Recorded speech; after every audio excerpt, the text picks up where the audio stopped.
Girls of Reddit, what was the best flirting technique someone did to you?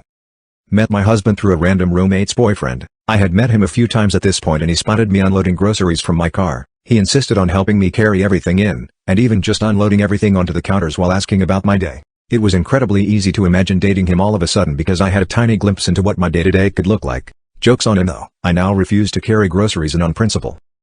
A man I worked with asked me for my phone number. We had already been working together for a few weeks, and a mutual attraction was evident. I pointed to the bulletin board behind him. It's on the wall there. I know, but I want you to give it to me. I don't think his intentions could have been more boldly nor charmingly stated. We moved in together 3 weeks later and are still in love 25 years later.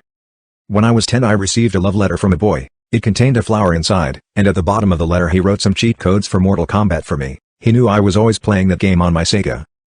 I'm British, and I came over to the States on a temporary work visa, to do one ski season with Vail Resorts. I was bartending at a mountain restaurant, and a couple of snowboarders come in and start talking to me. It came up that I was only there for the season. Then one of them says I'll marry you so you can stay.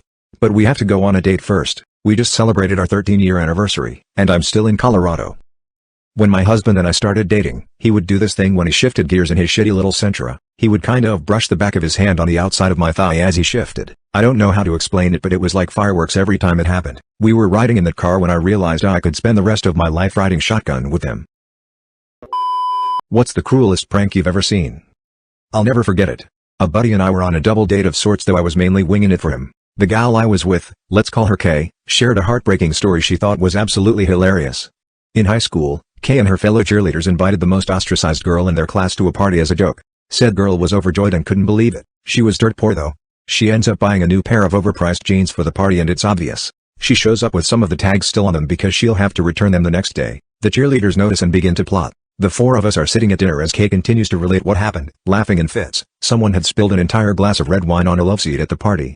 Kay immediately sits down opposite the spill and beckons the poor girl to sit down next to her to chat. She doesn't, immediately ruins the overpriced jeans. Everyone laughs as she runs out the door in tears. Kay casually finished the story as a sizable lump formed in my throat. Sometimes, it's the small, sharp cruelties that cut deepest.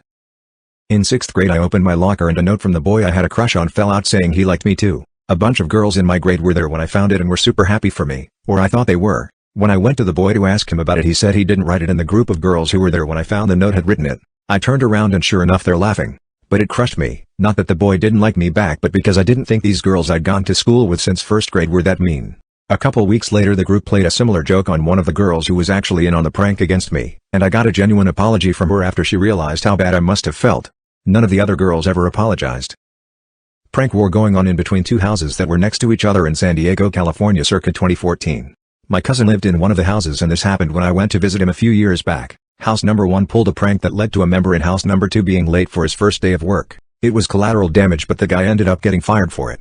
Guy who lost his job came home furious. He then took a 15-pound medicine ball and painted it to look just like a soccer ball. He tossed the medicine ball into the front yard of house number 1 and waited. When he saw the guy come out of the house he yells, "Hey Josh, can you kick that ball back over here?"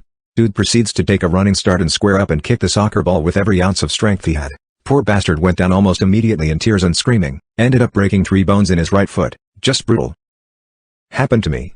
Was at my first school dance in middle school. Was always the shy kid, so I was surprised when one of the popular chicks came to ask me to dance. I said no because I was shy, but I was elated that I got asked. A few minutes later I'm in the bathroom stall and a few kids come in and start talking about how they paid her $10 to ask me, and if I said yes she would have just tripped me and made me look dumb. I never went to another dance all throughout middle and high school, even prom.